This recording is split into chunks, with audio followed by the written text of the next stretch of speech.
fueron admirados y temidos en su propio tiempo. Antiguos guerreros que inventaron los campos de entrenamiento de reclutas, el asalto frontal, la educación subvencionada por el Estado y un estilo de vida y una estética que aún hoy llevan su nombre. Son los espartanos, y esta es su historia. Esparta. Código de honor. Año 480 a.C. Un estrecho paso de montaña en las Termópilas, a unos 140 kilómetros al noroeste de Atenas, Grecia. Fue el momento y el lugar que inmortalizaron para siempre la esencia de Esparta. Un único acontecimiento al que las generaciones futuras se referirían una y otra vez como uno de los momentos más decisivos de la historia. La memoria de la civilización occidental ha olvidado lo que pasó en las Termópilas. En las Termópilas se hizo realidad un mito. Ni el propio Shakespeare hubiera podido urdir una historia clásica tan perfecta. Una falange de 7.000 soldados griegos avanzaba hacia el ejército invasor persa, formado por varios cientos de miles de hombres. Los griegos estaban en clara inferioridad numérica, pero presionaron, confiando en que los 300 hombres apostados en las líneas del frente eran capaces de llevarlos a la victoria, solo porque estos hombres eran espartanos. Un soldado espartano aislado es tan bueno como cualquier otro soldado. Pero si reunimos a un grupo de soldados espartanos, tendremos un ejército mejor que cualquier otro en el mundo. La sola vista del símbolo del ejército espartano, la lambda, estampado en una pared de escudos, a menudo bastaba para asegurar la victoria. No podía compararse a ninguna otra en el mundo. Fue la cultura militar por excelencia de toda la historia de las sociedades civilizadas. Aún en enorme desventaja numérica, los griegos consiguieron detener el ataque persa mediante un combate que se prolongó 2 días enteros. Al final, el rey de Esparta, Leónidas, reconoció que la derrota era inevitable. Ordenó entonces a los miles de soldados griegos que quedaban que pusieran a salvo sus vidas. Pero hasta el último de los 300 espartanos mantuvo su posición y luchó. Solo porque eran espartanos. La resistencia en las Termópilas alimentó la moral griega y encolerizó a los persas, que recibieron un claro mensaje: no os mezcléis con nosotros. La resistencia de los espartanos en las Termópilas se convirtió en el clásico ejemplo de caso en el que se pierde la batalla, pero se gana la guerra. Las Termópilas han permanecido en la historia como algo grande, casi como una palabra clave para referirnos al concepto de entregar la propia vida, incluso desafiando a la muerte. Aquellos soldados lucharon con ahínco en una batalla perdida, solo para defender su dignidad y su país. Se convirtieron en la fuerza militar más impresionante que el mundo haya conocido. Para producir este tipo de hombres, hombres que luchaban tan metódicamente enfrentándose a una muerte inminente, se requería una sociedad muy especial. Los espartanos son el reflejo de un aspecto crucial de la naturaleza humana: la búsqueda de la pureza, del orden, de la armonía. Una búsqueda que nos da el valor suficiente para no temer a la muerte, que nos impulsa a luchar a cualquier precio por un ideal como la libertad. Si bien hoy se piensa en Atenas como en la cuna de la civilización occidental y el cénit de la cultura griega, era Esparta a quien muchos de los griegos de la Edad de Oro dedicaban su admiración. Estaban verdaderamente considerados como el sumum de la civilización griega, pero representaban una utopía en el sentido de que estaban entregados al ideal de virtud, de servicio a la comunidad, de desinterés y de unidad. Lo que más valoraban las ciudades-estado griegas era la libertad respecto al intervencionismo exterior, el sentido de pertenecer a un sitio y el éxito en la batalla. Esparta era rica en estos 3 valores. Durante el dominio de Esparta, la antigua Grecia era un conjunto de más de 1000 comunidades con gobierno propio, denominadas ciudades-estado. Una ciudad-estado es una ciudad que a todos los efectos prácticos funciona como un estado o un país con su gobierno propio, su ejército propio, su armada propia y sus propias leyes. Estos estados se distribuían por todas partes. Muchos de ellos fueron muy significativos para la cultura griega. Los orígenes de Esparta se remontan al siglo XII a.C., época de grandes cambios en el mundo antiguo, cuando el poder egipcio languidecía y daba paso al florecimiento del Segundo Imperio Babilónico.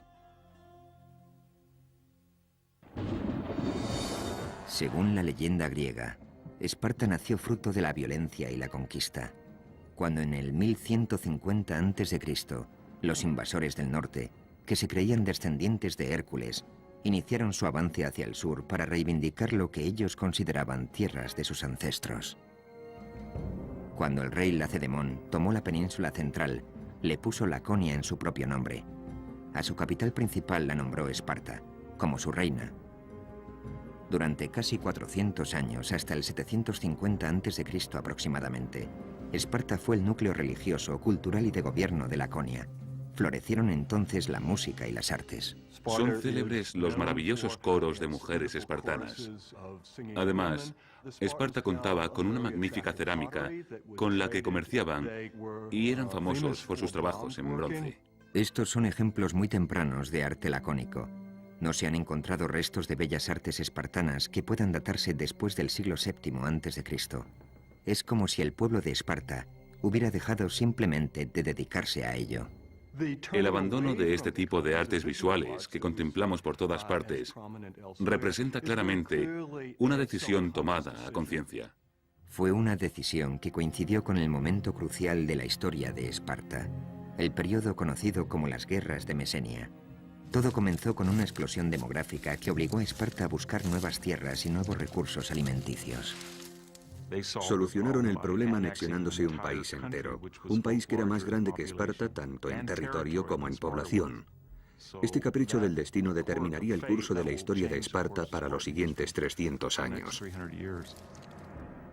La tierra que eligieron para conquistar fue Mesenia, una comunidad dórica aislada en la parte occidental.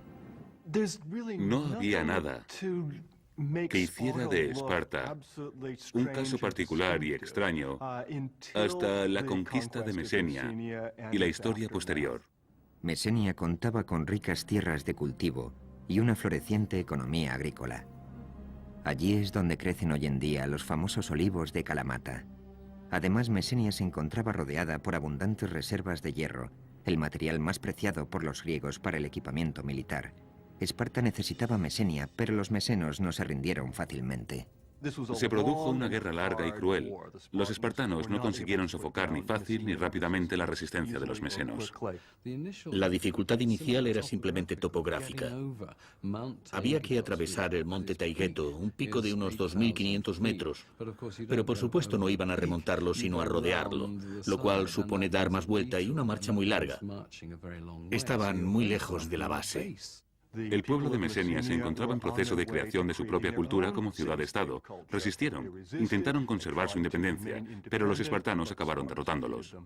Los espartanos necesitaron casi 100 años para someter completamente a los mesenos, pero al final, en el siglo VII a.C., Esparta acabó teniendo bajo su control un territorio de 8.000 kilómetros cuadrados y convirtiéndose en la ciudad-estado más grande del imperio griego. Obligaron a los mesenos a trabajar la tierra como esclavos campesinos llamados hilotas. Los hilotas eran una especie de campesinos arrendatarios. Cada hilota contaba con una granja de cuya producción anual debía dedicar una parte a un amo espartano. Cada amo espartano estaba a cargo de una granja de hilotas. Pero el hilota no era posesión del amo como esclavo en toda regla, ya que no podía ser vendido ni comprado. Ninguna otra ciudad-estado intentó esclavizar a todo un pueblo griego. Mesenia contaba con 250.000 habitantes aproximadamente y la sociedad espartana estaba formada por unos 10.000 soldados espartanos, así que estaban en clara desventaja numérica. Esparta debería considerarse como un país bajo sitio, comparable en cierto modo a la actual Israel, salvando las numerosas diferencias, por supuesto. Pero espartanos e israelíes tienen en común que no podían permitirse el lujo de ignorar sus necesidades de seguridad. La situación requería que los espartanos remodelaran su sistema de arriba a abajo. Redactaron nuevas normas que controlaban cada aspecto de las vidas de sus ciudadanos. Era una población griega dedicada por entero al arte de la guerra. Según el historiador griego Plutarco, el arquitecto de esta nueva ciudad-estado fue un legislador espartano llamado Licurgo.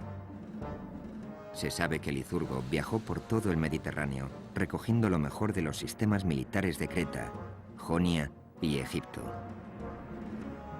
Además, recibió inspiración divina del oráculo de Delfos, donde, según se cuenta, Apolo le transmitió directamente su consejo. A partir de estas nuevas directrices de disciplina, Esparta poco a poco fue transformándose en una gran sociedad militar. Los ejércitos o las fuerzas de defensa de aquella época no eran más que milicias, granjeros que sacaban sus lanzas del desván y partían hacia la batalla. Licurgo, el fundador pionero de Esparta, por llamarlo así, diría: vamos a dar un giro en este sentido, y a partir de ahí se conformó toda la sociedad espartana, para bien o para mal. Sus leyes fueron acatadas porque las dictaba el oráculo de Delfos, que exigía su cumplimiento, como si de normas divinas se tratara. Puede que Licurgo existiera, o que fuera un instrumento de leyenda, pero en cualquier caso, los espartanos creyeron que había sido la divina voluntad de Apolo la que les había permitido crear un plan magistral para Esparta. Su sociedad se basaba en una pirámide de poder. En el pico se situaban los casi 10.000 hombres que formaban la élite espartana. Se llamaban en griego homoioi, es decir, los iguales. En teoría, cada uno de ellos tenía las mismas riquezas y la misma influencia en el gobierno. El objetivo consistía en construir una sociedad de iguales, un ejército de guerra donde no hubiera espacio para la disensión, un sistema político basado en la unidad. Todo estaba dirigido hacia la homogeneidad, la similitud, si queremos. Esta era una de las claves del sistema espartano. Buscaban la estabilidad, el orden, la obediencia. Bajo los homoioi se encontraban las casi 50 o 60.000 personas libres que vivían en Laconia, principalmente a las afueras de la capital, Esparta. Se llamaban perioikoi, los de los alrededores. Estos eran ciudadanos libres, pero no podían tomar parte en las decisiones políticas. Además, se les obligaba a seguir a los espartanos donde quiera que estos fueran. Los perioikoi constituían esencialmente una clase media sin derecho a voto que permitía a los homoioi estar siempre preparados para la guerra. Del amplio volumen de comercio, manufacturas y artesanía que era necesario para la subsistencia de la sociedad espartana, al fin y al cabo, alguien tenía que construir las armas. Se encargaban los perioikoi. Gracias a ellos todo funcionaba porque descargaban de responsabilidades a sus coetáneos espartanos, así que estos contaban con todo su tiempo para el entrenamiento atlético o de cualquier otra forma de guerra. El resto de objetivos innecesarios para la nueva máquina espartana fueron abandonados. Creo que uno de los precios que los espartanos pagaron por esta solución al problema fue el empobrecimiento cultural que se impusieron a sí mismos, porque la creatividad artística requiere cierto grado de libertad que creo que les habría desestabilizado. En la base de la pirámide, y con clara ventaja numérica sobre cualquier otra casta, encontramos a los hilotas. Las mujeres y las hijas de la élite espartana se encargaban de sus casas. Este sistema dejaba la polis, la ciudad-estado griega, como única responsabilidad de los iguales.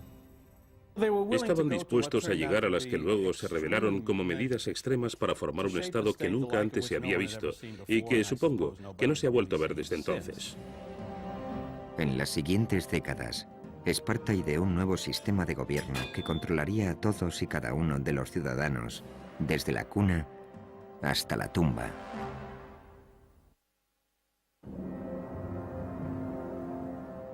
En el siglo VII a.C., Esparta era un caso único entre los cientos de ciudades-estado que rodeaban el Egeo. En todas las polis griegas, el Estado ejercía un control sobre las vidas de sus ciudadanos mucho mayor del que actualmente estaríamos dispuestos a tolerar. Pero Esparta lo superaba con creces. En ninguna otra ciudad-estado el intrusismo del gobierno alcanzaba el nivel que en Esparta. Era un control desde la cuna hasta la tumba. De hecho, era en la cuna donde se tomaba la primera medida sobre los futuros espartanos. Nada más nacer, El gobierno examinaba a cada bebé de la élite para determinar si debían permitirle vivir. Los bebés que no llegaban al nivel superior eran expuestos, eufemismo espartano para referirse al acto por el que a los niños imperfectos se les dejaba morir abandonados en la cima de una montaña. Parece algo exageradamente cruel, pero el objetivo era producir soldados. Y eso era lo que pretendían de cada recién nacido. Necesitaban los mejores hombres, así que creo que no les parecería reprobable porque criaban a los mejores y a los más fuertes. También las niñas debían pasar por el proceso de aprobación de la Junta de Supervisores, que decidía si debían vivir o ser abandonadas en el pico de una montaña. Las niñas que sobrevivían eran educadas para ser madres y los niños para convertirse en iguales espartanos, guerreros que controlaran el gobierno. En Esparta, el gobierno era por y para el pueblo, en el caso de los homoioi, o iguales. El resto, los perioikoi y los ilotas, no eran ciudadanos. Los espartanos obtuvieron un éxito sin parangón al diseñar un sistema único, digamos, propio de ellos, que se mantuvo durante muchos años. De hecho, fueron tantos que Maquiavelo y otros lo tomaron como modelo. En la cima del gobierno espartano se erigía una monarquía hereditaria, con una peculiar variante. El punto de partida clave, que parece ser el aspecto más antiguo de su constitución, es que no tenían un rey, sino dos. Es verdaderamente extraño. La mayoría de las ciudades griegas recuerdan aquellos tiempos en los que tenían rey, y muchas de ellas conservan la figura de una especie de jefe religioso al que en ocasiones se le denomina el rey. Sin embargo, los espartanos tenían dos reyes con verdadera autoridad en la sociedad, tanta como para liderar los ejércitos, una autoridad profundamente religiosa.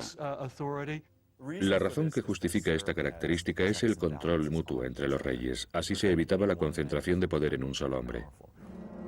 Esta monarquía dual, junto con 28 espartanos mayores de 60 años, formaban un consejo de ancianos denominado Gerusia. La Gerusia aplicaba las políticas y funcionaba como tribunal penal supremo.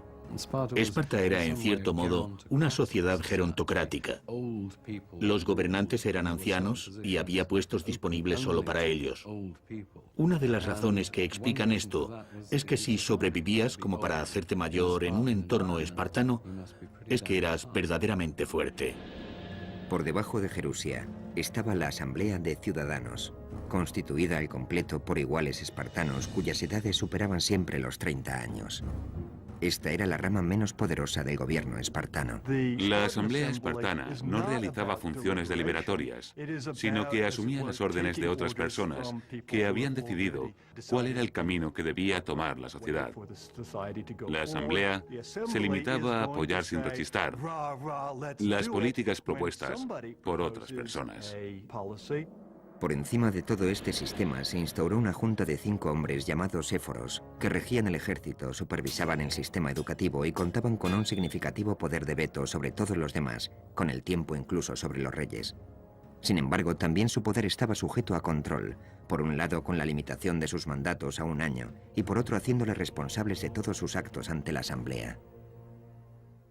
Aquellos que sirvieran como éforos o en otras funciones eran inmediatamente sometidos a juicio al acabar su año de mandato. Es como si cada presidente de los Estados Unidos sufriera una moción de censura y fuera sometido a juicio al final de su legislatura y tuviera que responder por los cargos que se imputaran. El objetivo de esta Constitución era evitar a toda costa que cualquier hombre o institución social amasara demasiado poder. Creo que el sistema resultó muy eficaz.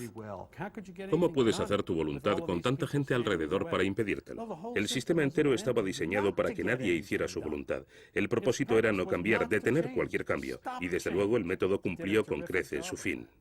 De hecho, durante casi 400 años, Esparta disfrutó del gobierno más estable de la historia de la antigua Grecia, aunque desde luego no era una democracia. La libertad del individuo constituye un aspecto clave de toda democracia. La libertad de expresión, de votar según tu conciencia. Y precisamente esta libertad de expresión no era una de las características de la sociedad espartana. Ni siquiera pensaban que la libertad fuera una buena idea. La libertad no se encontraba entre las virtudes que se les enseñaba a respetar a los espartanos. La prioridad dentro del gobierno espartano era controlar a los ilotas. Eran conscientes del odio que suscitaban en los ilotas. Como una vez declarara un ateniense que conocía perfectamente a los espartanos, los ilotas se hubieran comido gustosos a los espartanos crudos. Así que cada año el primer punto de la agenda del gobierno espartano era declarar la guerra a los ilotas.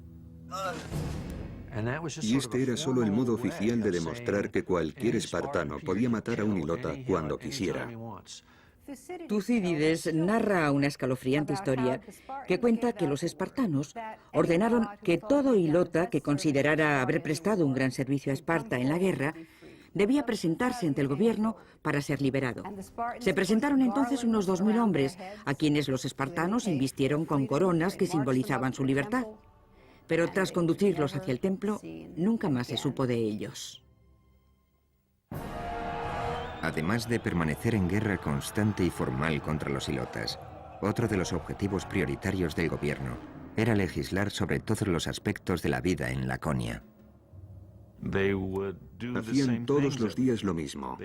Se casaban en el mismo intervalo de edad, se vestían igual, hablaban igual, se comportaban todos igual. Para garantizar la igualdad, el gobierno instauró un sistema por el que, en principio, ningún espartano podía ser más rico que otro. Si había demasiada diferencia respecto a riquezas o comodidades, podía ocasionar muchos problemas. Determinaban el tamaño de las granjas que debía mantener a la familia de cada guerrero para que fueran siempre iguales. Eso solo era posible si destruían el sistema de mercado, lo cual significaba que no podía haber dinero ni mercados libres, ni exportación ni importación. Para acabar definitivamente con cualquier tipo de tentación de gastar dinero en tiendas, todos los equipamientos de las casas, por decreto, eran exactamente los mismos. Todo funcional, sencillo e idéntico. La cultura espartana era austera. De ahí que empleemos el término espartano para referirnos a la austeridad o a lo estricto hoy en día. En Esparta estaba considerado como inaceptable que la gente rica se distinguiera en el modo de vestir. Reinaba la austeridad y la igualdad. En Esparta todo el mundo llevaba ropa de género republicano. Si lo analizamos fríamente, los uniformes en los colegios de hoy en día responden más o menos a la misma idea, que la ropa no sea motivo de desigualdad. Incluso el discurso de la élite lacónica tenía que ser austero. Los espartanos estaban entrenados para ser hombres de pocas palabras. Ello concordaba con la sencillez y la fuerza de los guerreros espartanos. El discurso lacónico era ideal para tomar decisiones automáticas en el campo de batalla. Sin embargo, no lo era tanto para relajarse y reflexionar sobre la perspectiva de conjunto, y ese era uno de los principales problemas que tenían los espartanos. Para mantener este sistema en pie, la posición de Esparta respecto a política exterior era igualmente lacónica: no mezclarse con extraños. No querían que nadie supiera demasiado sobre Esparta. Más aún, no querían que los propios espartanos supieran demasiado acerca del resto del mundo. Querían conservar sus tradiciones, su sentimiento nacionalista, y la manera de conseguirlo no era precisamente mezclándose con otros. No abandonaban su territorio casi nunca, y en aquellas ocasiones en las que tenían que hacerlo debido a alguna actividad militar que les obligaba a dejar sus casas por un tiempo, casi siempre acababan comportándose como si se hubieran vuelto locos, porque no sabían asimilar el cambio. Si todo este control parecía exageradamente intrusista, lo era, pero el dominio del gobierno sobre la sociedad estaba perfectamente aceptado en la vida de la antigua Grecia. Cuando los griegos hablaban de política, no se referían únicamente a la Constitución, una mera organización política. Consideraban que un régimen era una organización social, cultural, una organización que abarcaba todos los aspectos de la vida. El régimen espartano refleja perfectamente este concepto. El primer medio adoptado para adoctrinar a los espartanos en esta nueva sociedad era un sistema educativo que preparaba a los niños desde los 7 años para que se convirtieran en máquinas de matar. El éxito de Esparta dependía de un control muy estricto sobre la sociedad. Durante un periodo de más de 100 años, en el siglo VII a.C., Esparta se dedicó a inventar y perfeccionar el primer sistema de ingeniería social del mundo. El control del Estado empezaba al nacer. Los niños, que no daban la talla, eran asesinados. A los superiores se les adoctrinaba, se les entrenaba y se les formaba para convertirlos en una fuerza militar que debería controlar a los ilotas, el pueblo esclavizado de Mesenia. Al tener una población poco numerosa esclavizando a una más numerosa, resultaba imprescindible, según el modo de ver espartano, que cada espartano fuera cualitativamente superior a 10 o 12 mesenos. El único modo a partir del cual podían alcanzar a su entender ese grado de preparación militar era unar a todos los jóvenes en un grupo, darles un entrenamiento común y hacerlo desde muy temprana edad. A los 7 años, los niños espartanos salían de sus hogares y quedaban a cargo del Estado, que se hacía responsable también de su entrenamiento. Vivían en una especie de academia militar llamada Agogé. Cuando cumplían los 7 años, los niños espartanos entraban a formar parte de un mundo de adultos, el mundo en el que se desarrollaría el resto de su vida, siempre que sobrevivieran. Inicialmente, eran trasladados a lo que a veces llamo las tropas infernales de crías scout. Consistía en un rally de supervivencia de 15 años. Allí los espartanos recibían preparación para la guerra, y es aquí donde está inspirado un dicho que se le atribuye a Patton, según el cual este general les dijo a sus hombres: «No quiero que maten por mí, quiero que mueran por mí». Así funcionaban los espartanos, siempre preparados para morir.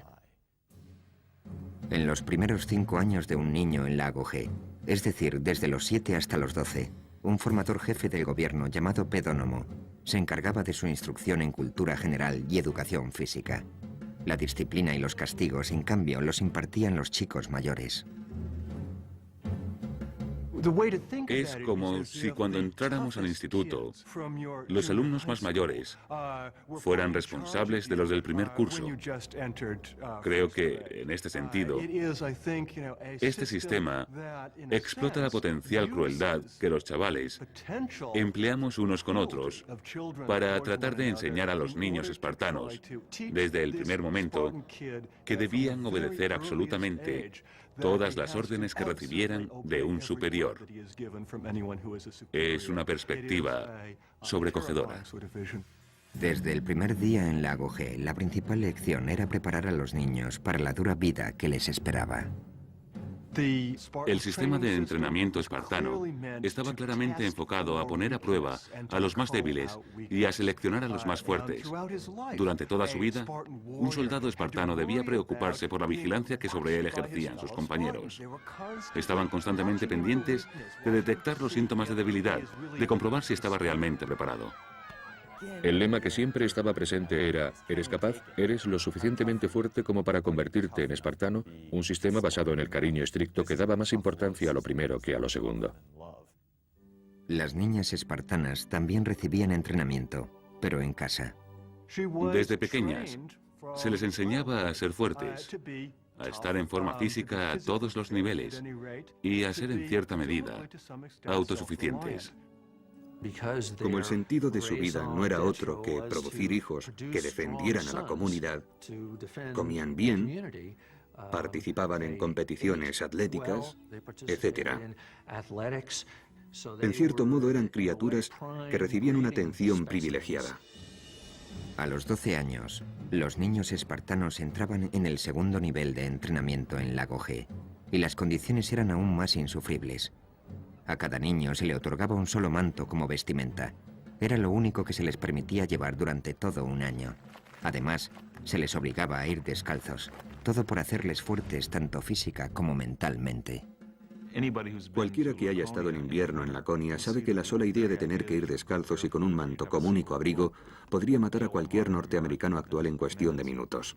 Cansados y muertos de frío. Además, los niños estaban hambrientos. De cocinar las cenas, si se puede llamar cocinar, se encargaban los ilotas. Preparaban comidas nada apetitosas. El plato más famoso de los espartanos era el llamado sopa de sangre, que consistía básicamente en cerdo flotando sobre una gran cantidad de sangre. Aquellos que visitaban Esparta quedaban petrificados por su dieta. Como prueba nos ha quedado la descripción que hizo un sibarita visitante del norte. Vino a Esparta y después de probar la sopa dijo: ahora entiendo por qué los espartanos están tan dispuestos a morir. La sopa no solo estaba mala, sino que encima era insuficiente. El alimento bastaba para sobrevivir, pero no para ser felices. Enseguida aprendían que si querían comer hasta saciarse, hasta sentirse llenos, tenían que aprender a robar el alimento. Este constituía uno de los métodos empleados, por un lado para agudizar su ingenio y por otro para enseñarles tácticas de supervivencia, porque todo formaba parte de un sistema que pretendía producir el tipo de espartano capaz de conseguir lo que fuera en campo abierto y sobrevivir en caso necesario. Si a un niño espartano lo descubrían robando, lo castigaban, pero a un niño espartano que no lo hiciera sería considerado un completo inútil. Si se te daba bien robar y nunca te cogían, entonces no cabía duda de que prosperarías. Plutarco incluso llegó a registrar el punto hasta el que un niño llegaba para no ser sorprendido. Según sus consideraciones, un niño muy hambriento se atrevería a robar una cría de zorro para comer. Si su superior sospechara que el niño había robado el zorro, el niño se escondería el feroz animal bajo el manto y se dejaría morder por él hasta morir antes de descubrirse. En todo el mundo antiguo, esto se consideraba como una prueba de la resistencia de los espartanos. Los niños aprendían a ser inquebrantables, a dominar el dolor, a ser respetuosos con sus superiores. Tengamos en cuenta, además, que se lo estaban comiendo vivo por dentro.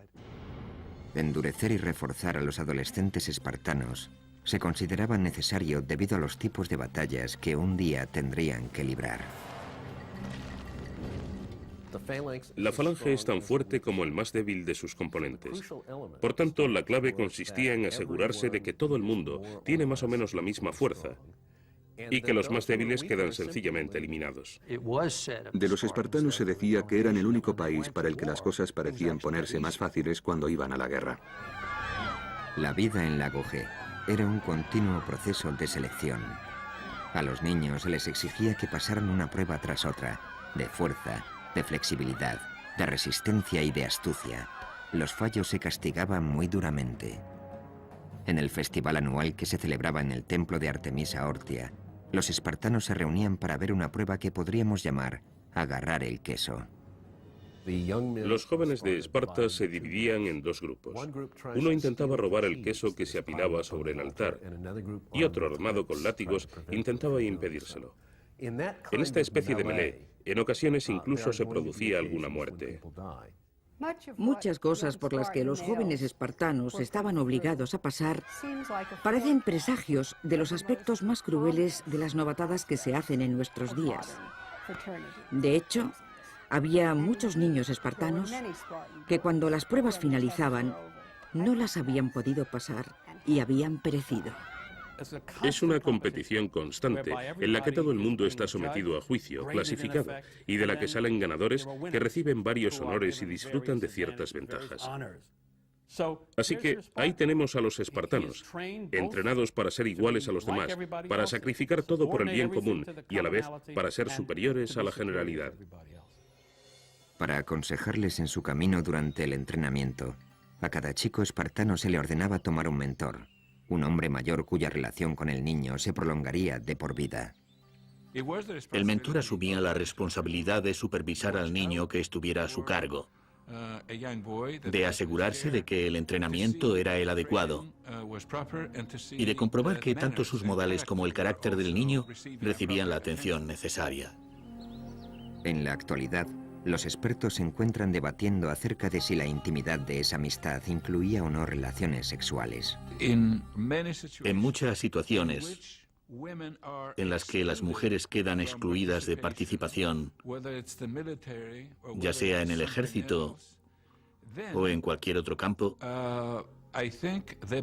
creo que existen muchas más posibilidades de que se den relaciones homoeróticas. Se supone que cualquier posible relación sexual que hubiera existido siendo niño el estudiante se terminaría al alcanzar la edad adulta. Pero también se supone que seguirían siendo muy amigos. Y esa red de amistad entre personas que han sido mentores y pupilos o amantes era parte del nexo que mantenía tan unida la sociedad espartana. Así que siempre que el ejército espartano partía para la guerra, habría hombres que tendrían la relación personal más íntima posible entre sí, lo cual les mantendría igualmente unidos en el campo de batalla. La cuestión de la cohesión de las unidades pequeñas, es un aspecto crucial en el arte de la guerra. ¿Puede alguien imaginarse algo más unido que una tropa formada por hombres de este tipo? A medida que un espartano se hacía mayor, iba introduciéndosele en dos nuevas y distintas, pero eminentemente prácticas experiencias: el matrimonio y el asesinato a sangre fría.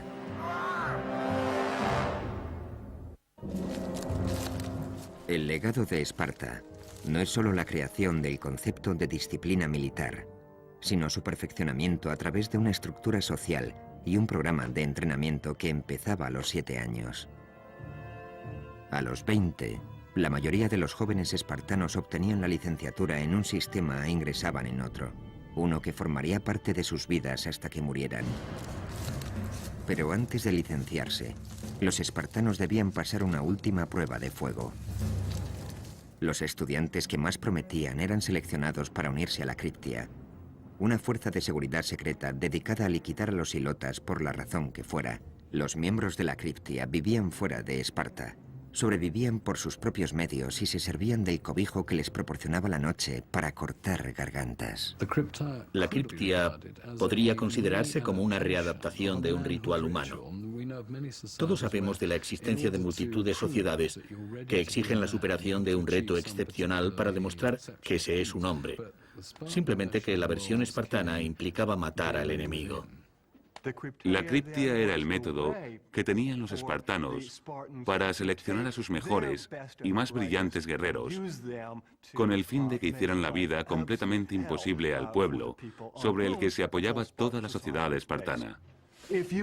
Si eras un hilota especialmente guapo o conocido por tus innovaciones agrícolas, si eras un hilota considerado poco común por la razón que fuera, entonces estabas condenado a pasarte la vida temiendo que la criptia descubriera por qué destacabas y acabara contigo.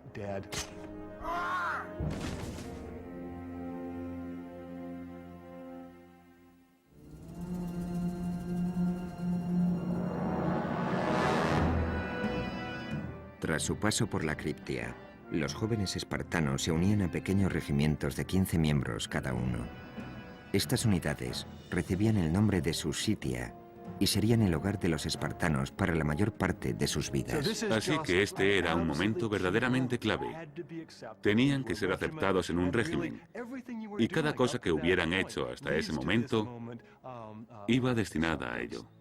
Aunque la primera obligación de un espartano era para con su régimen, cada hombre también debía casarse y producir hijos. Para el mundo exterior, esto podría considerarse uno de los aspectos más placenteros de la vida de Esparta, ya que las mujeres espartanas estaban consideradas como unas de las más bellas del mundo. Después de todo, Helena de Troya era de origen espartano. Pero para los hombres y las mujeres espartanos que apenas tenían contacto entre ellos de niños, el cortejo y el matrimonio constituían tan solo otra obligación más para con el Estado, que requería algunos de los rituales más extraños de la sociedad espartana. Estamos hablando prácticamente de dos sociedades distintas, y sus rituales de cortejo eran un reflejo de ello. Los matrimonios se convenían. No se celebraba ceremonia de boda. En su lugar, las nupcias tomaban forma de secuestro ritual. A la novia se le cortaba el pelo y se la vestía con un manto varonil, y luego el novio, para consumar el matrimonio, debía entrar a hurtadillas en la casa al caer la noche. Así daba comienzo el matrimonio, la vida de casados. Un modo particularmente triste, a mi entender. De hecho, el único momento en que los hombres recién casados podían acudir a su casa era por la noche, y con el solo propósito de dejar embarazadas a sus mujeres. Esto formaba parte de la ley de Licurgo, mantener la pasión viva poniéndoles difícil el encuentro a los amantes, convertirlo en una aventura, hacerles entrar a hurtadillas en secreto por la noche y luego, tan pronto como hubieran consumado su amor, el hombre debía volver al lugar donde dormía junto con los demás jóvenes. Así se dice que no era nada fuera de lo común que un marido espartano no viera a su mujer a plena luz del día hasta los 30 años. Al analizar estos controles exhaustivos sobre los impulsos humanos que formaban parte de todo el sistema, nos damos cuenta de que estamos hablando de una sociedad muy extraña.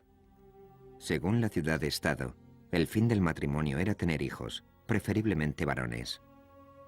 El único modo en que un espartano podía conseguir que su nombre se grabara en su tumba era haber muerto en una batalla por Esparta. El único modo en que una mujer podía conseguir lo mismo era haber muerto dando a luz.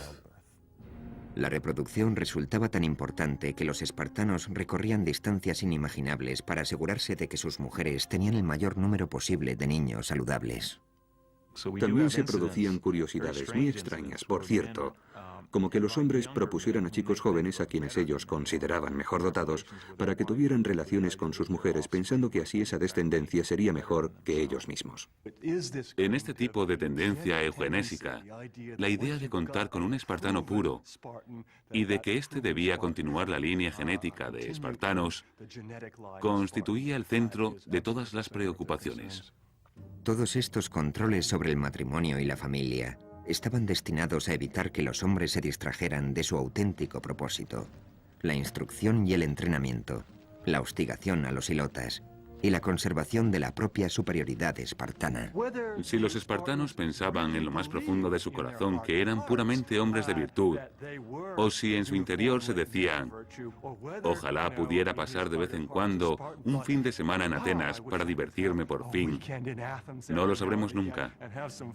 Pero lo que sí sabemos es que los espartanos crearon una imagen de sí mismos como de seres satisfechos al 100% con sus vidas perfectamente virtuosas.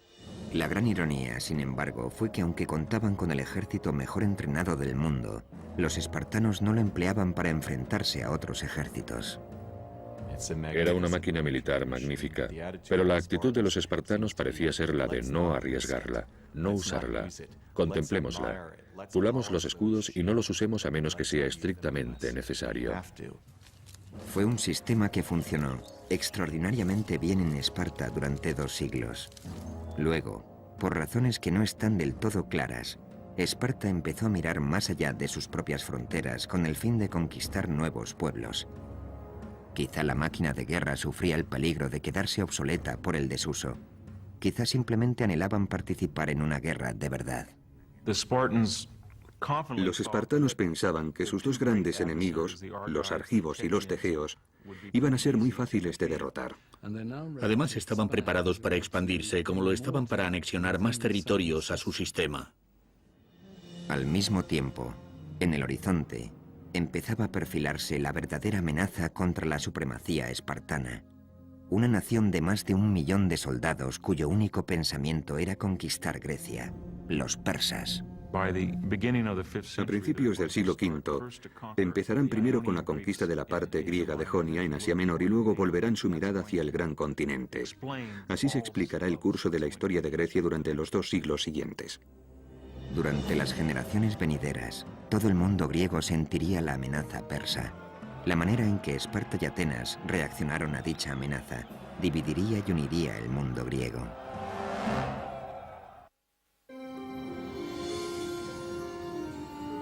A finales del siglo VII a.C., Grecia era una enorme confederación de más de 1000 ciudades-estado, completamente independientes, cada una con su propio carácter y reputación. Atenas, la más grande de todas, tenía una vida cultural muy desarrollada, una arquitectura magnífica y una armada impresionante. Pero Esparta, considerada por encima de Atenas por todas las ciudades-estado del Egeo, no contaba con nada de eso. Al contrario, había sacrificado la cultura en el altar de la guerra. Esparta era un campamento armado. Eso nos da un sistema educativo enfocado principalmente a la formación militar.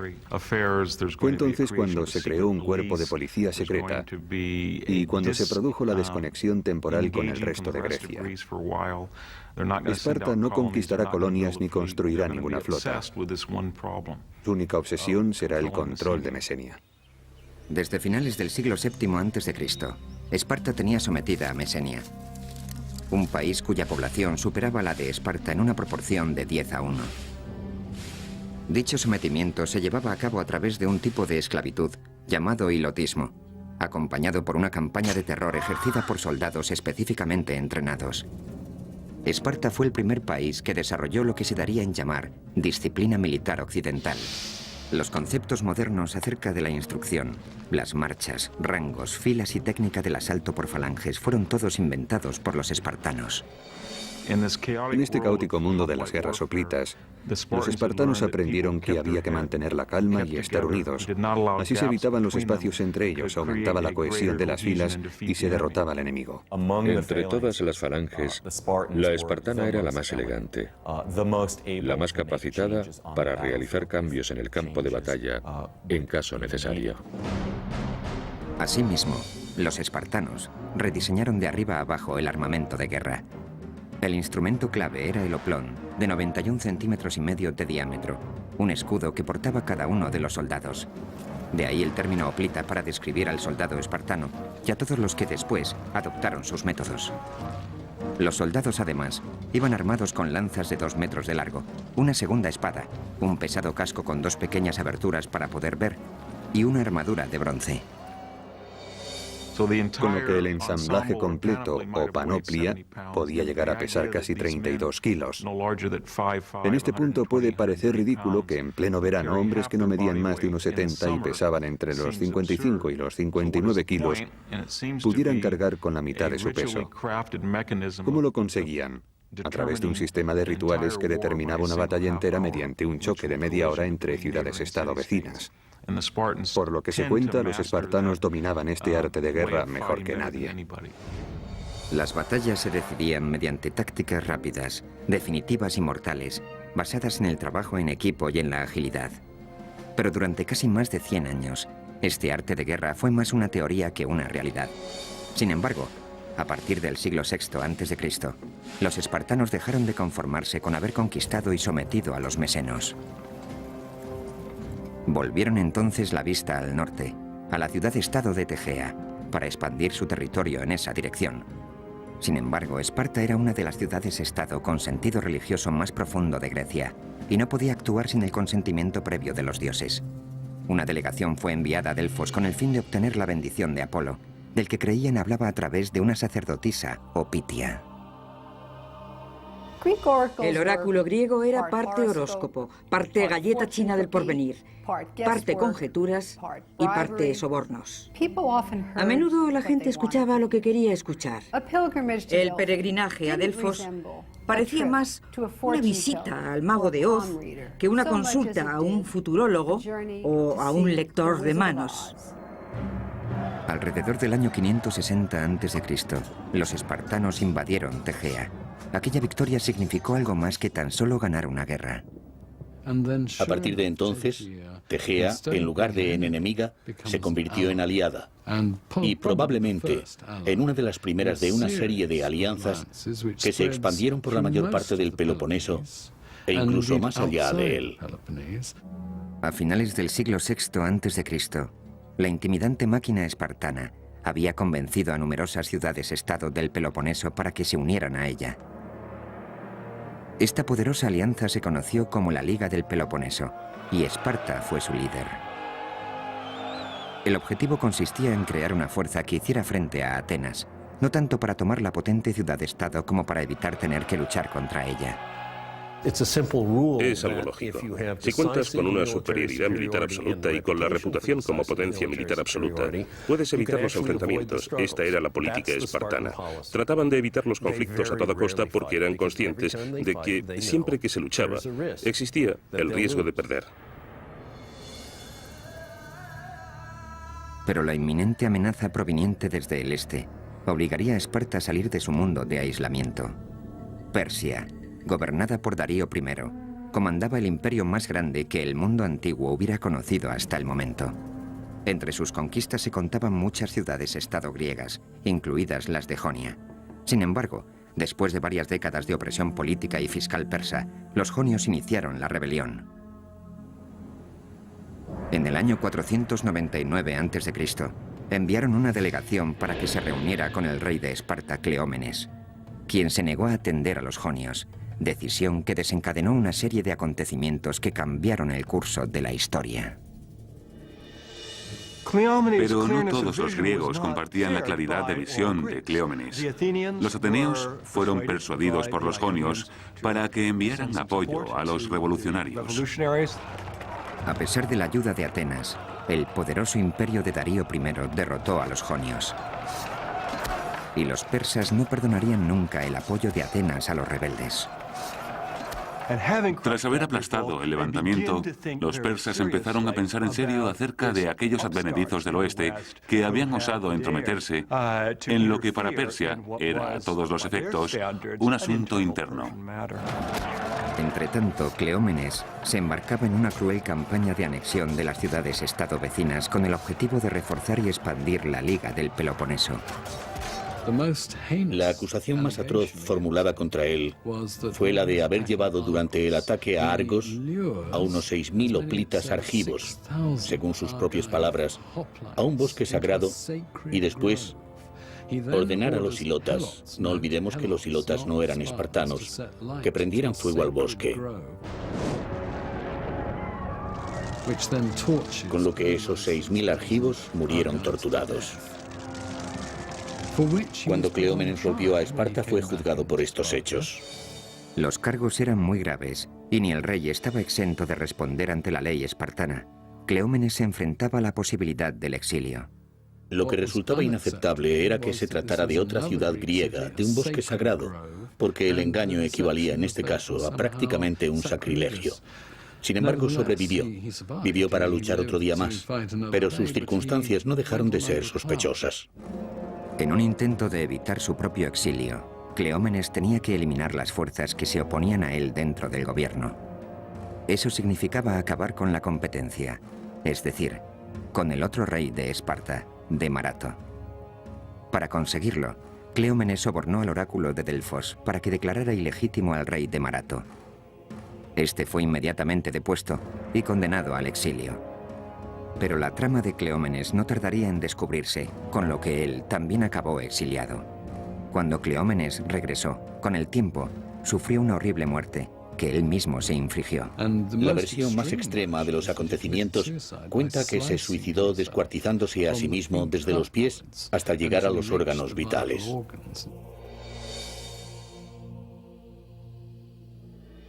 Cleómenes, que sería conocido por siempre como Cleómenes el Loco, fue sustituido por el rey Leónidas, un hombre que llevaría a los espartanos hasta donde nunca habían llegado tras enfrentar a todo el mundo antiguo en una guerra de proporciones épicas.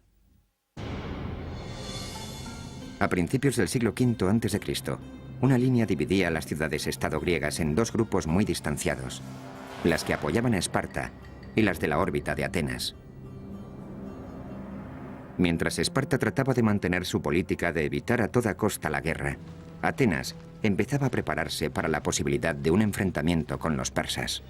Corrían noticias de que Darío I de Persia estaba ávido por castigar a los atenienses por haber apoyado el levantamiento frustrado de los jonios en el 499. Darío nunca olvidó aquello, nunca olvidó la humillación. De hecho, entre los griegos reinaba la convicción de que Darío tenía un esclavo que le susurraba constantemente al oído: «Señor, no perdone a los atenienses». En agosto del año 490 a.C., Darío I formó una pequeña flota de barcos cargados con tropas para atacar a los atenienses. La expedición persa se aproximaba a Maratón, en la costa nororiental de Ática. El tamaño y el equipamiento de la flota persa superaba con creces lo que creían tener los atenienses. Cuando los atenienses se dieron cuenta de que los persas se acercaban de verdad y de que estaban a punto de desembarcar en Maratón, enviaron a un mensajero a Esparta. El carácter de las relaciones entre esta y Atenas había ido variando, a veces amistoso, a veces lo contrario. Pero los atenienses reconocían que Esparta era la potencia militar más importante de Grecia. Según cuenta la historia, el mensajero recorrió 225 kilómetros en 2 días, solo para que los espartanos acabaran contestando que enviar tropas suponía interrumpir las fiestas cárneas, una ceremonia sagrada dedicada a Apolo. Esparta prometió enviar refuerzos cuando las fiestas hubieran acabado, 10 días después.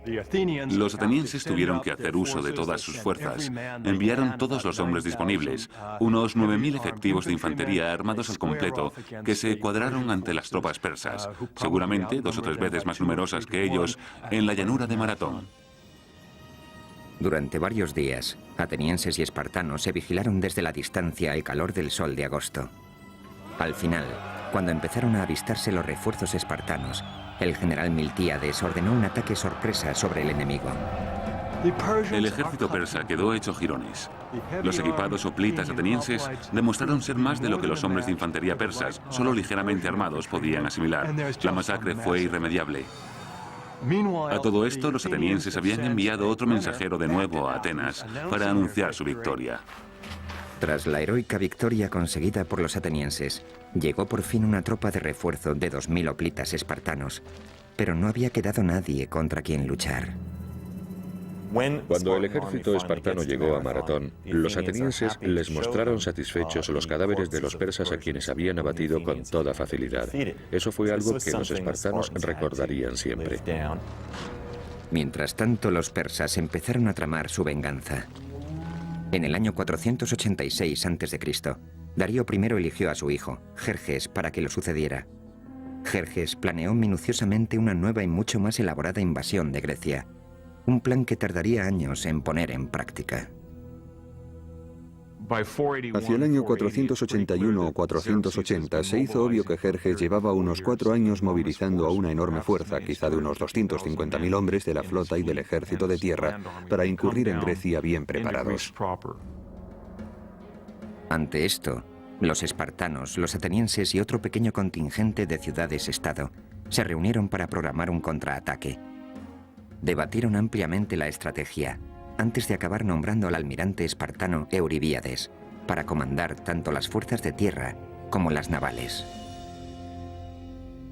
Por un lado, los espartanos eran muy arrogantes. Se decían a sí mismos, si los peleles de los atenienses pudieron con los persas en Maratón, ¿qué no podremos hacer los espartanos? Por otro, los más cultivados pensaban, no hay por qué temer a los persas, porque aunque sean muchos, no son soldados de infantería especialmente destacables, mientras que nosotros somos los mejores del mundo. En la primavera del año 480 a.C., todo estaba ya preparado. Los persas, por su parte, habían reunido 46 contingentes regionales bajo el comando de 30 generales para la invasión de Grecia. A la cabeza de todos Jerjes, conocido tanto por amigos como por enemigos como el Gran Rey, la enorme fuerza estaba compuesta por unos 200 o 300.000 soldados. El ejército de Jerjes consumía millones de litros de agua al día y millones de kilos de trigo, de comida, de carne. En el mar, unos 750 barcos de guerra llamados trirremes fueron flanqueados por varios cientos de barcos de abastecimiento. La vasta armada persa se movía al tiempo que lo hacían las tropas de tierra. Se trataba de una maquinaria de guerra de potencia sin precedentes que requería de una planificación y una ejecución magistrales para cada acción. La dependencia que existía entre la armada persa y su ejército de infantería es un factor clave a la hora de analizar estas guerras. El ejército tenía que mantener el contacto con la armada, porque ésta garantizaba la seguridad de los barcos de abastecimiento. Los griegos, acostumbrados a librar batallas en las que participaban un máximo de unos pocos miles de hombres, iban a tener que enfrentarse a una interminable riada de tropas enemigas. Después de mucho debatir acerca de lo que se debía hacer, decidieron apostarse en las Termópilas, en el pintoresco enclave conocido como las Puertas Candentes, por los cercanos lagos de sulfuro en ebullición. Las Termópilas eran la puerta de entrada al sur. En el 480 a.C., el paso de las Termópilas tenía unos 15 metros de anchura, con lo que constituía un punto capaz de neutralizar la enorme ventaja numérica de Jerjes. Creo que todo el mundo comprendió perfectamente lo que pasaba y entendieron que había que oponer resistencia, porque de no hacerlo, el problema no sería que los persas cruzaran este paso en particular, sino que la moral de los griegos caería en picado, lo cual los llevaría a perder la guerra. Si los griegos conseguían resistir en las Termópilas, los persas acabarían comiéndose unos a otros lejos de su casa, ya que eran como un inmenso monstruo que tenía que estar continuamente alimentándose.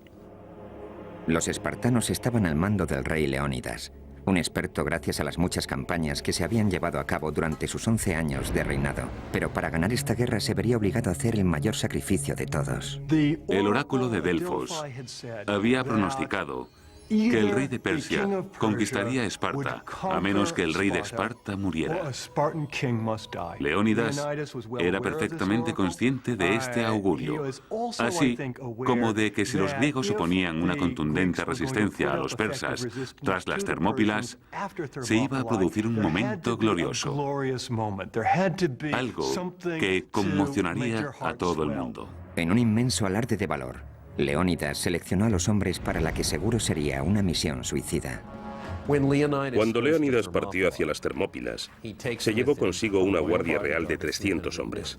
En este caso particular, sin embargo, la Guardia Real fue específicamente seleccionada.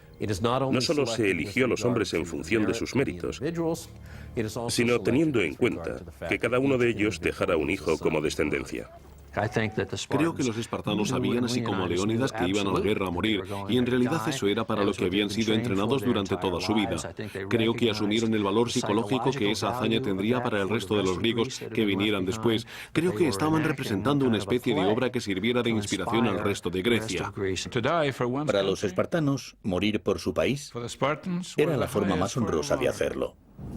En agosto del año 480 a.C., el gigante y poderoso ejército persa avanzó hasta el atajo que cruzaba la soleada llanura. Entonces se produjo un majestuoso despliegue de potencia y fuerza. El ejército persa, encabezado por Jerjes, era inmenso. Contaba al menos con 200.000 efectivos. Los griegos no superaban los 7.000, incluidos los 300 hoplitas de la élite espartana. El motivo por el que los espartanos enviaron una tropa tan reducida queda en su conciencia. ¿Podrían haber sido más afortunados si hubieran mandado un ejército completo?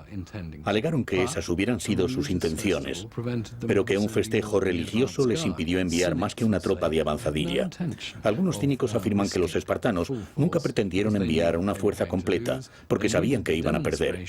Necesitaban hacer algo destacable, un acontecimiento espectacular, así que sacrificar 300 hombres se presentaba como la solución perfecta. Los espartanos, dirigidos por Leónidas, estaban preparados para luchar hasta la muerte. Cuando Jerjes envió un mensajero, combinando a los espartanos a que depusieran las armas, Leónidas respondió con 2 palabras: molon labe, o ven tú a cogerlas. No podía haber un contraste mayor entre dos ejércitos, no podía haber un contraste mayor entre dos sociedades.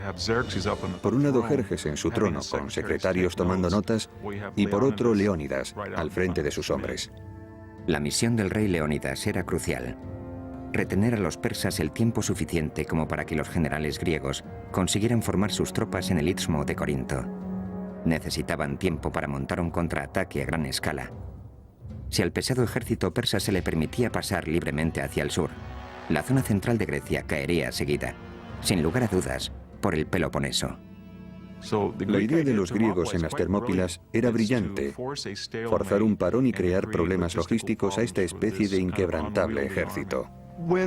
Cuando los griegos llegaron a las Termópilas, reconstruyeron la pared que había atravesado el paso. La idea era enviar por rotación unidades griegas que lucharan en la limitada zona que se extendía justo enfrente de la pared. Los persas no podrían emplear todos sus efectivos porque el terreno en el que los griegos pretendían luchar era muy reducido. Entretanto, el pueblo de Delfos consultaba el oráculo que les advertía que debían invocar a los vientos porque ellos serían los mejores aliados de Grecia. Tan pronto como hubieron tenido esta revelación, se desató una terrible tormenta. La magnífica armada persa se dispersó por la costa magnesia, que carecía de puerto, y allí perecieron más de 200 barcos. Jerjes montó en cólera ante la inesperada pérdida y quedó desconcertado por el nimio reto que se le proponía a su poderoso ejército en las Termópilas. El gran rey ordenó a un soldado de avanzadilla que reconociera el terreno y le informara de las dimensiones completas del enemigo. Cuando divisó a los espartanos, estos en lugar de estar implorando u ofreciendo su rendición o algún tipo de negociación, estaban arreglándose, peinándose, echándose aceite y abrillantando sus armas. Querían dar la idea de que esperaban esta batalla con entusiasmo, más que con terror. El jinete se quedó pasmado, sin poder creerse que esos pocos hombres fueran a intentar defender el paso. Enseguida se requirió el consejo de Demarato, el rey espartano exiliado que había huido a Persia hacía más de una década. El rey Jerjes quería saber lo resistentes que podían ser aquellos hombres. Si trajéramos a uno de ellos aquí ante el tribunal, ¿podría acabar con 10 de nosotros? Demarato le dijo que hombre a hombre no, que no eran mejor que nadie, pero que en grupo, la cohesión de la unidad que iba a defender el paso se revelaría muchas veces más potente que lo que podría parecer por su número. El mensaje de Demarato era claro: no subestimar a los soldados espartanos. Llevaban la guerra en la sangre, era su modo de vida. Todo estaba listo. Tanto las fuerzas griegas como las persas se encontraban preparadas para la batalla. Lo que iba a ocurrir después marcaría el futuro de la democracia. Año 480 a.C. El verano toca a su fin. La suerte del mundo occidental está echada. En el estrecho paso de las Termópilas se han formado las líneas de la batalla que enfrentará a Grecia y a Persia. 300 espartanos, junto con sus 7.000 aliados griegos, se han atrincherado y están listos para enfrentarse a un ejército persa de al menos 200.000 efectivos. Para los espartanos se presenta como una misión suicida, pero deben parar a los persas para que Grecia pueda preparar el contraataque. Cuando el rey Leónidas partió para defender el paso de las Termópilas y supo que le esperaba la muerte, su mujer, Gorgo, al despedirse le preguntó si tenía instrucciones para ella. Leónidas le dijo que se casara con un buen hombre y tuviera hijos sanos. Así eran los espartanos, siempre dispuestos a morir, preparados para morir. Consideraban que morir en combate por su país era algo verdaderamente glorioso. Así pues, en nombre del honor y de la gloria, los soldados espartanos resistieron desafiantes y serenos, incluso preparados para abalanzarse sobre la inmensa fuerza persa, de cuya presencia les había puesto sobre aviso la avanzadilla de reconocimiento. Les dijo: los arqueros persas son tantos que cuando disparan sus flechas nublan el sol. A lo que otro espartano, Diéquenes, respondió: bueno, pues libraremos la batalla en penumbra. El 18 de agosto del año 480 a.C., 4 días después de haber llegado a las puertas candentes de las Termópilas, los dos bandos se hallaban listos para el combate. El aplastante número de efectivos persas les permitió contar con toda la seguridad que un ejército podía desear. Pero las tropas bronce y carmesí espartanas se erguían desafiantes, dispuestas a luchar. Normalmente conocemos formaciones de 8 filas. El motivo que lo justifica es que las primeras 2 o 3 filas luchan porque las lanzas son muy largas. Sin embargo, la función de las filas de atrás consiste tan solo en empujar a las de delante. Así que la cohesión y el empuje de las filas de atrás resultan absolutamente tan cruciales como la destreza y la valentía de los hombres del frente. Pronto los persas se dieron cuenta de que su aparente ventaja numérica no era tal en la práctica. Una vez que se ha asumido que no es posible maniobrar y que los jinetes persas no van a poder hacer nada, entonces ya tienes el embudo. Sabes que has empujado a toda esa gente hacia un cuello de botella. Los persas tuvieron que atravesar el bronce y el hierro, cosa que nunca antes habían hecho. Los cortaron a pedazos. En los estrechos confines del paso, el pesado armamento griego, sus largas y afiladas lanzas y sus enormes escudos demostraron ser bastante eficaces contra el armamento ligero y las cortas lanzas de los persas. Fue algo escabroso. La gente gritaba, defecaba, orinaba, caía al suelo derribada, era pisoteada. Las lanzas iban rompiéndose. La batalla se convirtió en una auténtica carnicería. La falange griega era prácticamente impenetrable, y nada más caer la tarde, el campo de batalla ya parecía el infierno. Todo el paso estaba cubierto de cadáveres, y los espartanos no mostraban síntomas de desfallecimiento. La falange espartana funcionaba casi como un cuerpo de ballet, con esa agilidad de acción, esa habilidad para ejecutar con rapidez las decisiones en el campo de batalla y para moverse como una unidad. Estas eran algunas de las cosas que hacían de los espartanos unos soldados tan formidables. Jerjes estaba decidido a destruir la falange espartana y a detener el baño de sangre. Ordenó a sus guardaespaldas personales, conocidos como los inmortales, que participaran en la lucha. Solo ellos contaban con armas capaces de hacer frente al armamento pesado de los griegos, pero no fue suficiente. Un enfrentamiento salvaje dejó a las tropas de élite del rey completamente destrozadas. Viendo cómo un velo de muerte se cernía sin piedad sobre ellos, tuvieron que detener la lucha y retirarse. La mentalidad y la ideología hoplitas puede resumirse en una sola frase: mantenerse firme o mantener la posición. La aportación de los espartanos es esa solidez, ese ser fuertes como una roca. Al caer la noche, Jerjes abandonó el combate. Su bestia colosal cayó de rodillas. Las pérdidas persas se contaban por miles. A través de la llanura ensangrentada, los griegos atendían a sus víctimas mucho menos numerosas. Leónidas caminaba entre los muertos, perfectamente consciente de que en cuestión de horas sus hombres correrían la misma suerte.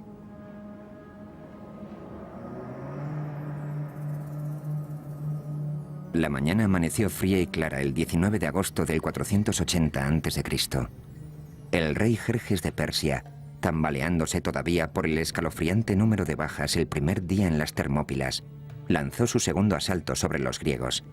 Esta vez, formó una especie de brigada con hombres conocidos por su valor y arrojo, a los que prometió recompensas por atravesar el estrecho paso, y amenazó con ejecutar si rompían filas y huían.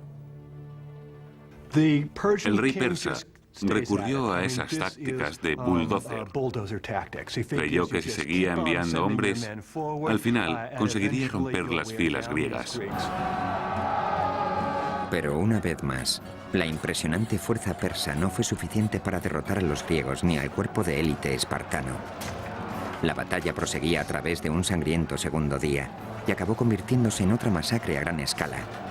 Los muertos y heridos persas se amontonaban en altas pilas frente a las líneas griegas. Un intenso olor a muerte impregnaba toda la escena. Los griegos también sufrieron alguna baja, pero el número de las de los persas era incontable. Resultaba demasiado desmoralizante permitir que esto siguiera indefinidamente.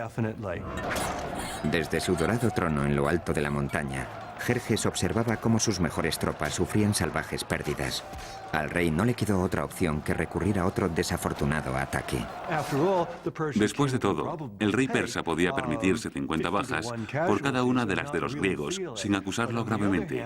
Pero también era verdad que si por cada baja griega había 50 persas, y eso se prolongaba durante mucho tiempo, la moral de su ejército se vería irremisiblemente afectada, así que tenía que encontrar otro camino. Entonces se produjo un punto de inflexión cuando un griego llamado Efialtes, no sin antes recibir una cuantiosa recompensa a cambio, decidió traicionar a sus compatriotas y guió a los persas a través de un paso secreto en el monte Calidromos. En griego, el nombre de Efialtes se ha convertido en la palabra más común de todos los tiempos para referirse a las pesadillas. Es la palabra griega para pesadilla. El camino que Efialtes mostró a los oprimidos soldados persas les permitió rodear el contingente griego, una táctica con la que Jerjes creía que iba a acabar venciendo por fin a sus enemigos.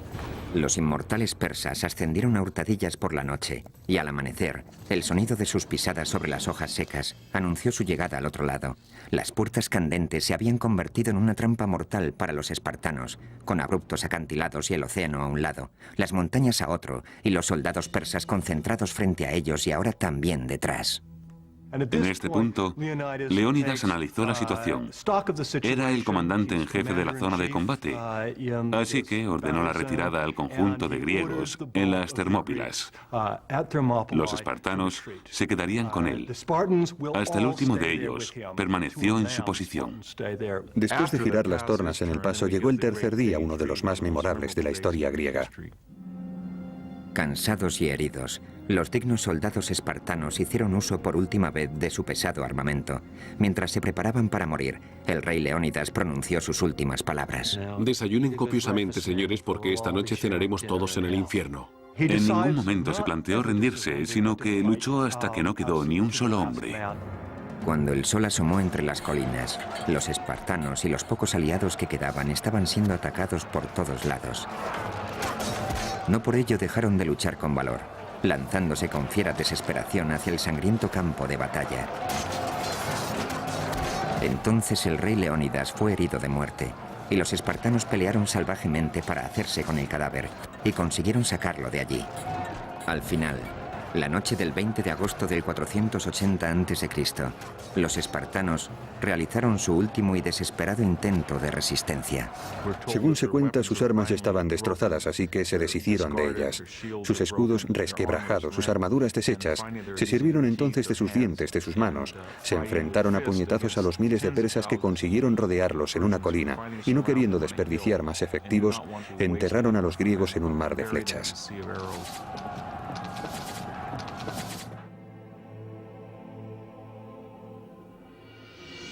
A primera hora de la tarde, todo había acabado.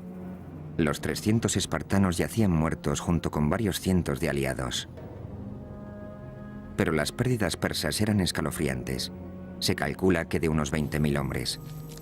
Empuñando por fin la victoria, Jerjes inspeccionó el campo de batalla. Entonces encontró el cuerpo del rey Leónidas, que estaba escondido. Lo decapitó y clavó la cabeza en un poste para que todo el mundo la viera. Fue un gesto barbárico destinado a demostrar que los espartanos eran, después de todo, simples mortales. Pero las gravemente desmoralizadas tropas persas no quedaron del todo convencidas. Sabían que la guerra no había hecho más que empezar y que había más espartanos esperándoles. Tras lo ocurrido en las Termópilas, los persas quedaron invadidos por cierto sentimiento de miedo de suspense, al menos acerca de lo que podía pasar con los espartanos. La de las Termópilas fue probablemente la derrota más importante sufrida en un solo día en toda la historia griega. También hay que decir que reportó algunos beneficios para los griegos, ya que les permitió movilizarse hacia los territorios posteriores, en Ática, lo cual hizo surgir en ellos el sentimiento de heroicidad, de unión en torno a tal acto de valentía, además de suscitar el miedo entre los persas, que se encontraron con un pueblo con el que no contaban. Muchos años después, fue erigido un monumento en las Termópilas, en honor a los 300 espartanos que heroicamente contuvieron a los 200.000 persas durante 3 cruentos días. Aquí, sobre una piedra sin ningún tipo de adorno, hayamos grabado un clásico y sencillo epitafio. Extranjeros de paso, decidles a los espartanos que aquí, obedientes a nuestras leyes, yacemos. Hace hincapié en el hecho de que, independientemente de las percepciones o ideas de cada uno, las leyes espartanas dictaban que aquellos soldados permanecieran allí en ese momento. En cierto sentido, los espartanos necesitaban algo así. Necesitaban una batalla espartana de maratón. Necesitaban un acontecimiento al que poder referirse para demostrar que la virtud espartana era absolutamente inquebrantable. Incluso, aunque no vencieron, obtuvieron una victoria moral porque murió hasta el último de sus hombres. Lo que ocurrió en las Termópilas ha quedado grabado en la memoria de la civilización occidental. Después de la caída del Álamo, el periódico local de Nacogdoches, Texas, declaró que las Termópilas ya tenían su equivalente. Ahora, con la brecha en la primera línea de defensa griega, los persas tenían libertad para avanzar hacia el sur, a través de Ática, aplicando la táctica arrasar e incendiar, sin respetar a nada ni a nadie. Cosechas y granjas enteras invadidas por las llamas, estatuas de dioses demolidas, templos destruidos, incluso la Acrópolis fue víctima del fuego. Cuando empezó a correr el rumor por Grecia de que todo el país estaba ardiendo, muchos atenienses estuvieron al borde de la sublevación. Nunca hubieran podido imaginarse que las tornas iban a dar un determinante giro. En las últimas décadas del siglo V a.C., todas las fuerzas de Grecia se unieron rápidamente en contra del enemigo común, el aparentemente invencible ejército persa, formado por más de 200.000 efectivos. Tras la batalla de las Termópilas en el año 480 a.C., el ejército y la armada persas tenían camino libre para avanzar hacia el sur, hacia Atenas. La moral griega aparecía por los suelos y la derrota inminente. Entonces decidieron confiar en un astuto y respetado comandante ateniense llamado Temístocles. Y el poderoso comandante decidió evacuar el interior del país y trasladar al pueblo a la isla de Salamina, confiando la esperanza de Grecia en una batalla naval. Entonces los atenienses determinaron abandonar su territorio con la intención de evitar enfrentarse a los persas en una especie de batalla a la desesperada en tierra. Sin embargo, más que abandonar su territorio, lo que hicieron fue enviar a las mujeres y a los niños a campos de refugiados al sur de Grecia, tras la muralla del Istmo, y enfocar todas sus expectativas en su armada. Bajo la oscuridad de la noche, la armada griega se embarcó hacia la bahía de Salamina, a unos 97 kilómetros al sur por la costa. Debido a su estrecho canal, Temístocles estaba convencido de que Salamina constituía un punto ideal para contrarrestar la superioridad numérica y la gran movilidad de la flota persa. Temístocles era consciente de que si batían a la armada persa, vencerían la guerra, o al menos darían un gran paso en esa dirección porque el ejército persa dependía significativamente de su armada. La armada griega estaba en posición. Temístocles diseñó una inteligente táctica para llevar al rey Jerjes a dar un paso fatal. Temístocles le envió un esclavo que le dijo que el rey quería ser su amigo, que había visto la luz y que para demostrarlo le informaba de que si atacaba en ese momento podría capturar a toda la flota griega. En una carta entregada por un esclavo, Temístocles explicaba los planes para el abandono griego de Salamina, que se llevaría a cabo al cobijo de la noche del día siguiente. Jerjes creyó que era su gran oportunidad. Después de todo, ya tenía experiencia con los traidores. Efialtes había aparecido en el momento justo en las Termópilas y ahora aparecería otro, Temístocles. Convencido de que la armada griega estaba sumida en el caos más absoluto, Jerjes decidió que era el momento justo para atacar. Y así lo hizo. Jerjes lanzó la flota persa contra la griega en las estrechas aguas que rodean Salamina. Es decir, hizo justo lo que Temístocles esperaba. Temístocles conocía estas aguas a la perfección y había colocado su flota de manera que la estrechez pudiera servirle de ventaja. Asimismo, sabía perfectamente cuándo el viento iba a soplar por detrás de ellos y con ello el momento en el que podrían cargar con más eficacia. Entonces, cuando los persas se abalanzaron sobre ellos, los griegos atacaron también con sus barcos. Creo que esta constituyera la batalla naval más importante con respecto al número de efectivos de la historia de la civilización occidental. Mientras la flota griega avanzaba como un pulpo gigantesco desde su guarida de rocas, el rey Jerjes se encontraba a salvo en su trono dorado en las alturas del monte Egeleo.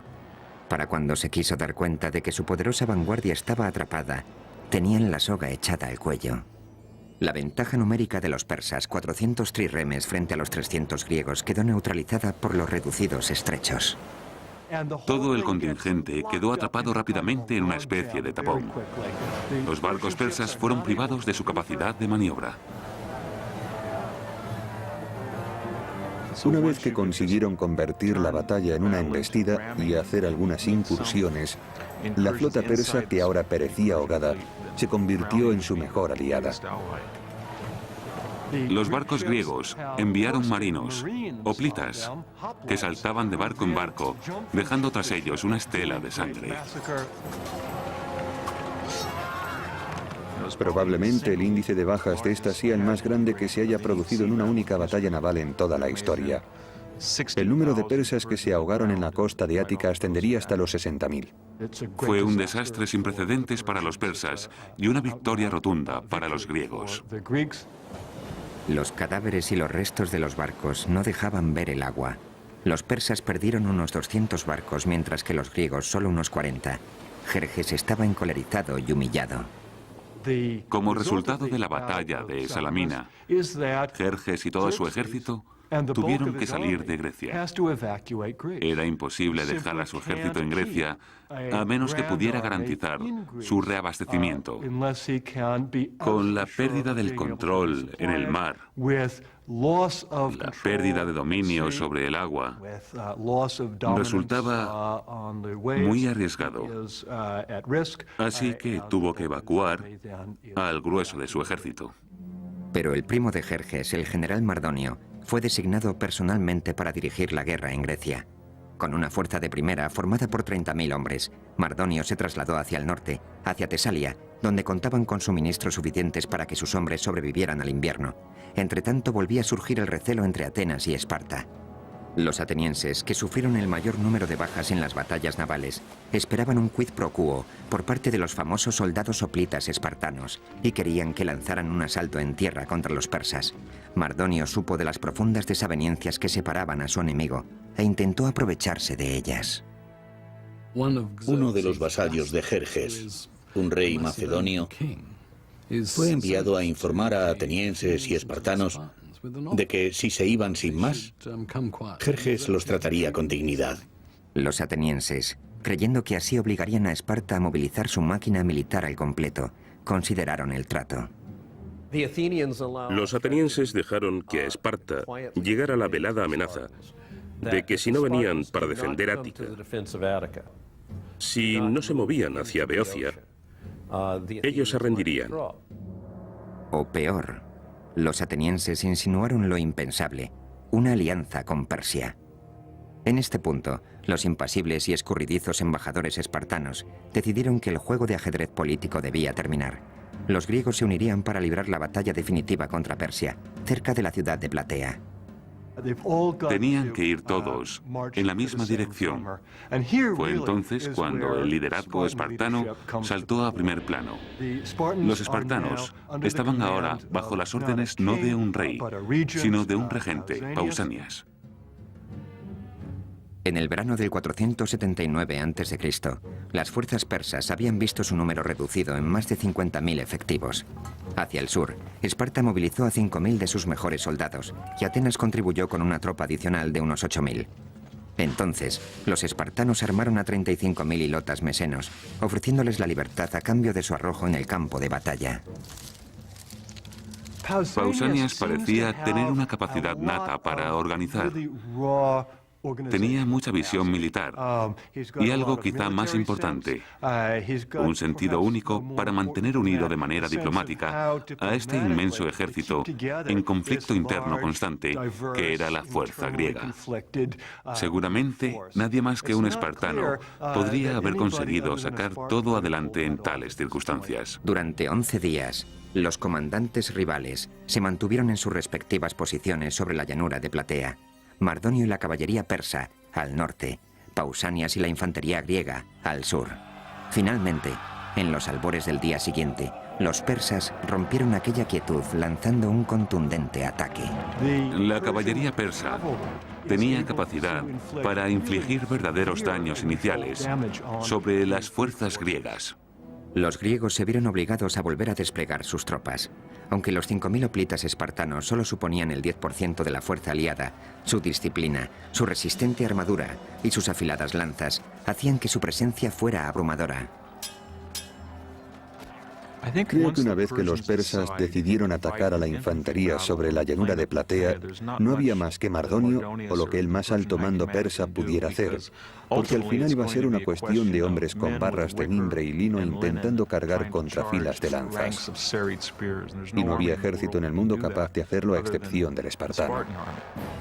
La feroz contienda crecía en intensidad, y los espartanos, armados hasta los dientes, convirtieron el campo de batalla en un reguero de sangre.